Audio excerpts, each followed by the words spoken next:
Hello पढ़ाई करने वाले मित्रों। Learning platform visual art and GK tutorial पर आपका स्वागत है। दोस्तों, आज का वीडियो है कला के तत्व के प्रश्नोत्तर पर आधारित और इसका एक डिटेल वीडियो मैं पहले बना चुकी हूँ जिसमें इसका पूरा परिचय है और ये है प्रश्नोत्तर का वीडियो। अगर आपको ये पसंद आता है तो लाइक शेयर करें और चैनल से अभी तक नहीं जुड़े हैं जुड़ने के लिए इसे सब्सक्राइब जरूर कर लीजिए। तो आइए जानते हैं कला के तत्व पर आधारित प्रश्नोत्तरों को। और पहला वीडियो आप जरूर देखिएगा जिसका लिंक आपको इस वीडियो के डिस्क्रिप्शन बॉक्स में मिल जाएगा।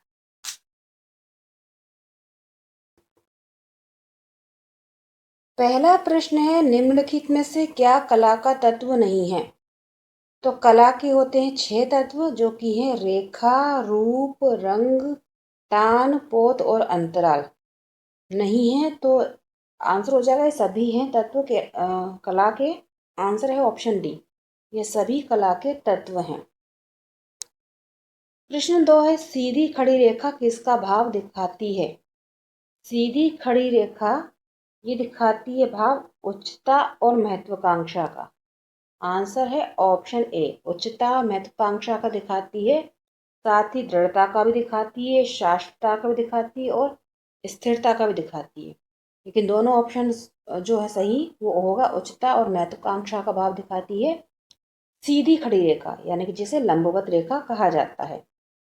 प्रश्न 3 है, कर्णवत रेखा प्रतीक है।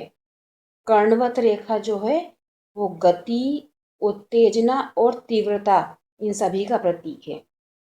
आंसर हो जाएगा ऑप्शन डी, यह सभी मालूम चलते हैं कर्णवत रेखा द्वारा। नंबर 4 है, असुरक्षा और अस्पष्टता का भाव कौन सी रेखा दिखाती है? असुरक्षा और अस्पष्टता, साथ ही व्याकुलता, संघर्ष, क्षणिकता, आघात, ये सभी जाहिर होता है कोणीय रेखा द्वारा। असुरक्षा, अस्पष्टता और साथ ही व्याकुलता, संघर्ष, क्षणिकता, आघात, ये कोणीय रेखा द्वारा इंगित होते हैं।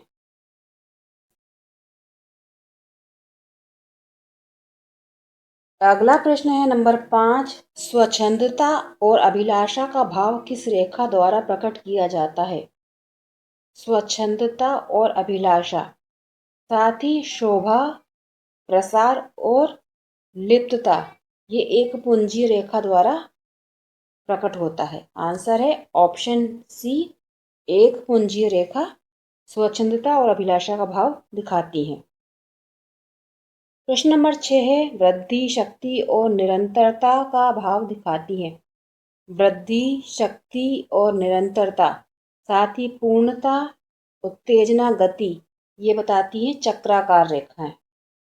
आंसर है ऑप्शन बी, चक्राकार रेखा द्वारा वृद्धि, शक्ति और निरंतरता का भाव मालूम चलता है। दोस्तों, पसंद आ रहा हो वीडियो तो लाइक जरूर करिएगा। प्रश्न नंबर 7 है, नदी की प्रवाह युक्त व लयात्मकता का प्रतीक कौन सी रेखाएं हैं? नदी की प्रवाह युक्त व लयात्मकता, साथ ही गति, माधुर्य और लावण्य, ये होता है प्रवाही रेखा द्वारा इंगित। आंसर है ऑप्शन सी, प्रवाही रेखा द्वारा नदी की प्रवाह युक्त और लयात्मकता ये बताई जाती है। प्रश्न नंबर 8 है, रूप कितने प्रकार के होते हैं? रूप होते हैं नियमित व अनियमित, 2 प्रकार के। आंसर है ऑप्शन ए, रूप होते हैं 2 प्रकार के जो कि है नियमित और अनियमित।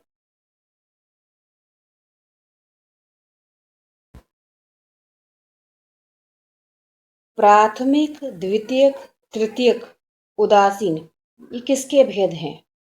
प्राथमिक, द्वितीय, तृतीयक, उदासीन, ये है रंग के भेद। आंसर है यहाँ पर ऑप्शन सी, रंग के भेद हैं प्राथमिक, द्वितीयक और तृतीयक, उदासीन, 4 भेद हैं। प्रश्न नंबर 10 है, अवर्णीय रंग कौन से होते हैं? अवर्णीय रंग जो होते हैं वो होते हैं श्याम श्वेत, यानी कि ब्लैक एंड व्हाइट, यानी कि सफेद और काला। आंसर है ऑप्शन बी, सफेद और काला होते हैं अवर्णीय रंग, जिसे श्याम श्वेत भी कहा जाता है। प्रश्न नंबर 11 है, लाल का पूरक कौन सा रंग होता है? लाल का पूरक जो होता है वो होता है हरा रंग। आंसर है ऑप्शन सी, हरा रंग है लाल का पूरक।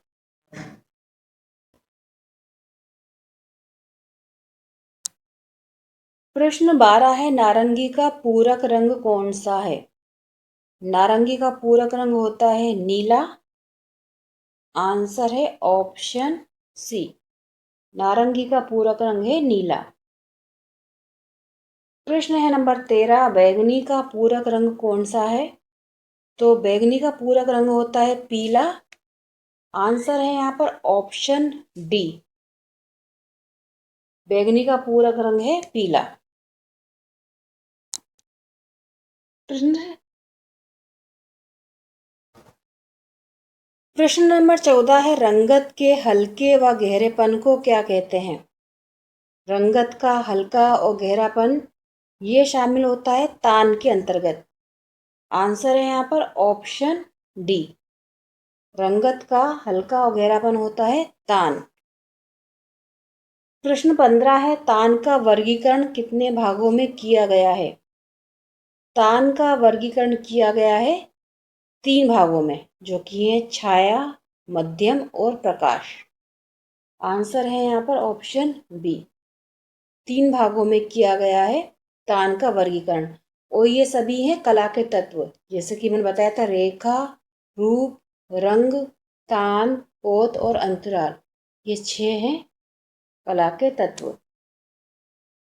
प्रश्न है नंबर 16, किसी भी वस्तु के धरातल का गुण क्या कहलाता है?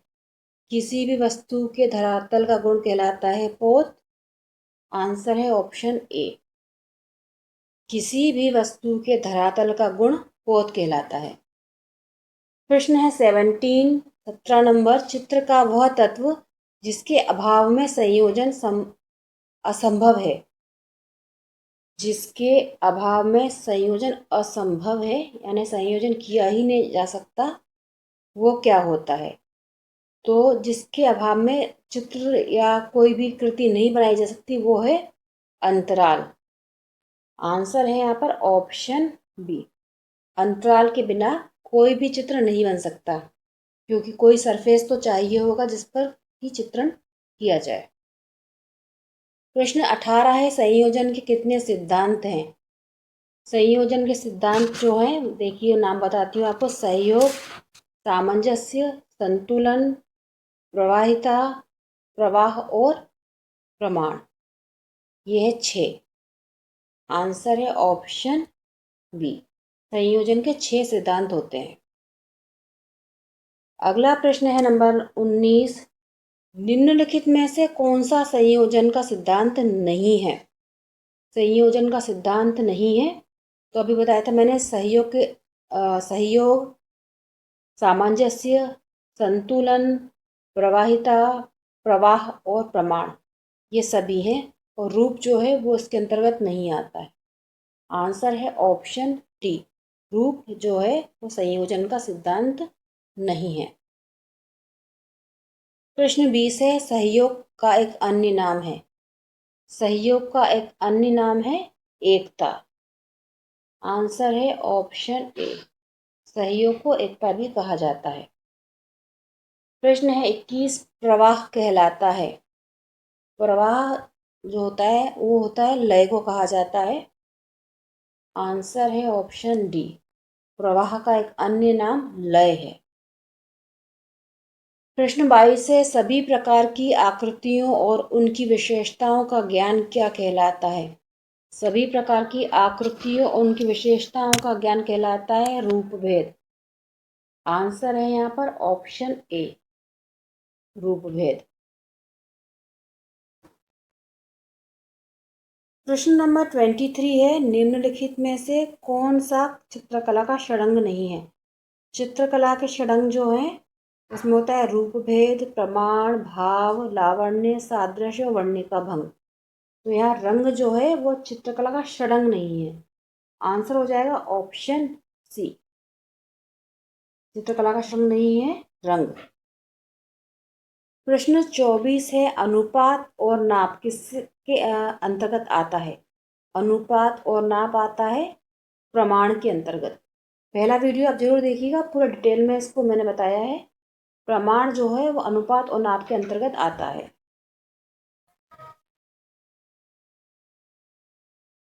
प्रश्न 25 है, आकृति में दर्शन को चित्रकार के हृदय की, यहाँ को दर्शक को चित्रकार के हृदय की भावना दिखाई दे, ये क्या कहलाता है, कौन सा षडंग है।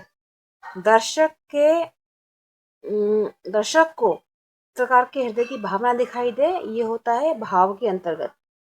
आंसर है ऑप्शन सी, भाव होता है, जिसमें दर्शक जो होता है वो चित्रकार के हृदय की भावना देख पाए। और 26वां क्वेश्चन है आप लोगों के लिए, रंगों तथा तुलिका के प्रयोग में कलात्मकता है, ये किसके अंतर्गत आता है। चित्रकला का कौन सा षडंग है जिसमें रंगों तथा तुलिका के प्रयोग में कलात्मकता को बताया गया है। दोस्तों ये थे प्रश्न कला के तत्व का मतलब महत्वपूर्ण जो तथ्य थे, साथ में षडंग। आपको ये वीडियो कैसा लगा आप बताइएगा। पसंद आता है लाइक शेयर करें, और चैनल से नहीं जुड़े हैं तो जुड़ने के लिए सब्सक्राइब जरूर कर लीजिए। गुड लक, जय हिंद।